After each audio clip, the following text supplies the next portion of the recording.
আমাকে আশ্রয় দেওয়ার জন্য আপনাদের অনেক ধন্যবাদ। এবার তবে আমি যাই। আপনাদের কোনো উপকার করতে পারলে আমার বেশ ভালো লাগতো। তুমি খুব ভালো মানুষ, তোমার আচার আচরণ আমার অনেক পছন্দ হয়েছে। তোমাকে একটা প্রস্তাব দিতে চাই, যদি কিছু মনে না করো। আসলে আমার এই মেয়েটা অনেক দুঃখী, মুরলির নজর পড়েছে আমার মেয়েটার উপর, তাই আমি চাই মেয়েটাকে বিয়ে দিয়ে গ্রাম থেকে বিদায় করতে।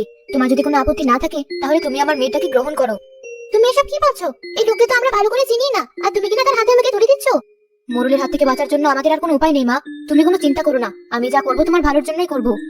দেখুন মা, এই পৃথিবীতে আমার কেউ নেই। আমার বাবা মা খুব ছোটবেলাতেই মারা গেছে। আর তাই যদি রিয়াকে আমাদের তুলে দিতে হয় তাহলে এখনই তুলে দিতে হবে। আমি ওকে নিয়ে এই গ্রাম ছেড়ে চলে যাব। কিছুক্ষণের মধ্যে সেই ছেলেটির সাথে রিয়ার বিয়ে সম্পন্ন হয়। যখন ছেলে রিয়াটিকে নিয়ে সঙ্গে করে নিয়ে যাবে তখন তার মা, আমি আমার বুকের ধনকে তোমার হাতে তুলে দিলাম। এখানে অনেকগুলো নকশি কাঁথা আছে, এগুলো সারা জীবন আমি কষ্ট করে সেলাই করেছি। এগুলো তুমি বিক্রি করে যে টাকা পাবে তা দিয়ে একটা ব্যবসা করো। তুমি তোমার কাঁথাগুলো তোমার কাছে রেখে দাও, আমাদের এগুলোর কোনো প্রয়োজন নেই। তুই তো জানিস আমি কত কষ্ট করে কাঁথাগুলো সবার কাছ থেকে লুকিয়ে রেখেছি, আমি এগুলো তোকেই দিতে চাই। চিন্তা করবেন না, আপনার মেয়েকে আমি খুব ভালো যত্নে রাখবো। এই ছেলেটি রিয়াকে যখন তার বাড়ি নিয়ে যায়, রিয়ার সুখ পাখি তাকে ডেকে বলে, রিয়া, তোমার কপাল পুড়লো, তোমার সর্বনাশ হলো। তুমি যাকে বিয়ে করেছো সে কোনো বণিক নয়, বরং মুরুলের ছেলে। কি বলছো তুমি? আমি এতটা প্রতারিত হতে পারি না। এখন আমি কি করব? এই মুখ আমি কি করে দেখাবো? কিন্তু মুরুলের ছেলে আমাকে বিয়ে করার জন্য ছদ্মবেশ কেন নেবে?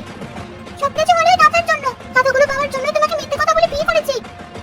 মা আমার জন্য কথাগুলো সেলাই করলো, আমার ভালোর জন্য কথাগুলো আগলে রাখলো, সেই কথাই আমার জীবনে ঢাল হয়ে দাঁড়ালো। এখনো নৌকা ছাড়েনি রিয়া, চলো আমরা বাড়ি ফিরে যাই। আমি আর বাড়িতে ফিরবো না, এই মুখ নিয়ে গ্রামে আর আমি যেতে চাই না। এই কথাগুলো তুমি আমার মায়ের কাছে পৌঁছে দেওয়ার ব্যবস্থা করো। আমার দু চোখ দিদিকে যাই আমি চলে যাব।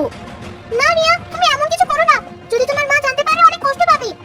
তুমি মাকে এই ব্যাপারে কিছু বলো না, আমাকে কথা দাও আমার মা এই ব্যাপারে কিছু জানবে না।